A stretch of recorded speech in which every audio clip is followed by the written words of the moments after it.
to the cloud. Okay, on to the next chapter, ASD Autism, a case study by Fenella Blakajev. I don't know how to say that name. Anyway, Jordan had signs of autism as a young teen: withdrawal, repetitive behavior, OCD, lack of eye contact, panic attacks, and when in crowded places. He was diagnosed with autism in 2019. He came to coaching sessions with me early in 2020. We have been a strong coaching team since then, meeting for one session a week during school time. He still has a path to go, but the Jordan I met in 2022 and the Jordan of today only share one thing. He has the same name and the same beautiful core essence. Everything else has changed. I see a young man whose eyes shine and he tells me about his day, a young man who shares his ideas, although still in a somewhat monotonous voice. I also see a very humorous young man with bright ideas that are worth sharing. In his father's words, we never thought he would interact with all of us again as he used to. Luckily, we were wrong. We feel we got our son back. This is what Jordan wrote when I asked him to summarize our journey together in July of 2023, 2 years ago. I used to be free. I used to be a happy boy up until I was about 9. Nobody thought I was strange. I didn't think I was strange. Actually, I think I didn't think much at all. I think I was just me, kind of without thought, just being me. Then something happened. I became weird. Things scared me. People scared me. Noises annoyed me. Too many people in one heap annoyed me. They became a threat. But I continued. I went on with things, school as usual, teachers as usual, children as usual, but I stopped interacting as much. I stopped sharing my jokes. I stopped smiling. Then the others noticed how weird I was, and that made me even more weird. Somehow, it made me stop being me, if that makes sense. I was me, but I was not at the same time. I was, but I was scared. I was, but I was weird. I was, but I didn't share who I was. I saw the world, but I didn't comment. I heard people, but I pretended not to. I was talked to, and I looked away. I felt unsafe, and I became more and more quiet. I became very withdrawn. In school first, then in my sports club, later on in the streets, in the shops, and finally in my family. I have 2 brothers and 1 sister. I am a sandwich child. I stopped laughing with my bigger brothers. I only continued with my sister. She made me laugh, and I made her laugh. I was not weird when I was with her, but as I grew, my weirdness grew. This weird word. I was 15 when I got diagnosed with autism. When I was 16, I was alone, even with my sister. I lived in a hostile world. So many people I could misunderstand, misread. So many things I could do wrong. So many noises I could get scared of. So many ideas that might be wrong.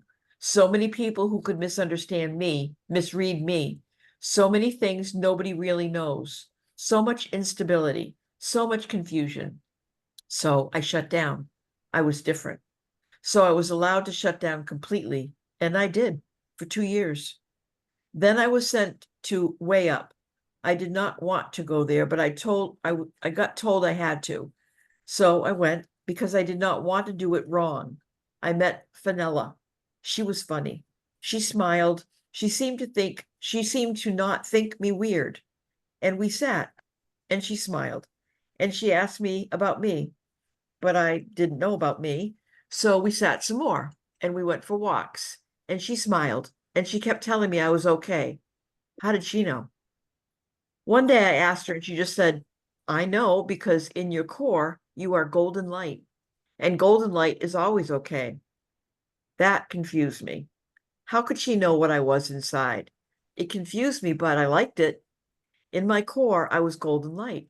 Then the next few times we spoke about golden light and about being free, about being carefree, about feeling at ease.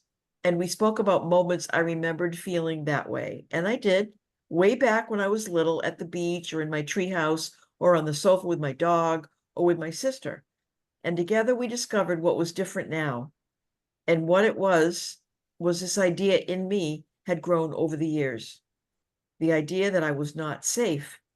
the idea that the world is a threatening place, the idea that I was wrong, the idea that the world was wrong, the idea that people could misunderstand me, the idea that I could misunderstand them, the idea that I was a misfit, the idea that I could not contribute. I have learnt that we all perceive things one way or the other, depending on our state of mind, depending on what we use our gold light for. We all use the same gold light to perceive. Being on the spectrum, I have a tendency to use my gold light for building a lot over and over again, maybe more than people who are not on the spectrum. Fenella said it's like using my gold light to create building bricks that I then use to create fortresses. And these fortresses make me insecure. They cut me off from the world of other people. But I don't always do that. I have moments when I don't build places that cut me off. I have moments when I build bridges, like people not on the spectrum build bridges.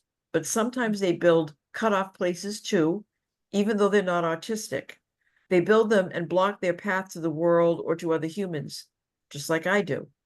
Just because they maybe do it a little less does not mean to say they are better, because their gold light is the same as mine. Sometimes too many people may be too loud for me, and sometimes they may not. If they are too loud, that's okay. I can put headphones on. If they are not, then that is okay. I can interact. I don't have to be scared of them. I can be, but I don't have to. I can use my gold light to build bridges between me and them. I don't have to, but I can, just like anybody else. It is a great achievement for anybody to build bridges, and it feels good. It brings smiles to you. Maybe it's even a bigger achievement for people on the spectrum, but maybe it's not, and building bridges is a tough thing to do for anybody who's used to building fortresses that cut you off. Maybe it is great achievement for anybody, and maybe we just think it's an achievement, and it's not. It's actually natural. Maybe we can all become bridge builders, spectrum or not. Today I'm 19. I smile. I interact with people. Not as much as you maybe, but I do. And I see bridges where I used to see nothing but the need to build fortresses. I see the inside gold light before it's even a brick and before it is a fortress or a bridge.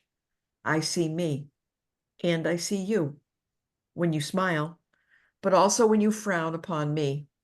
I see you through your bricks, and you can see me through your bricks and mine if you try. We are free. I like that a lot. And there are days when I see a brick wall. So what? I curl up in bed for a while. I withdraw for a while. I put my headphones on for a while until I feel the golden light within, and then I go and build some more bridges, and I smile. I have worked with quite a few young people on the spectrum over the past 3 years, telling them about their innate health and about the golden light within. All seven with whom I have had regular sessions have responded favorably, finding more interaction with the world and experiencing less stress and more calm inside.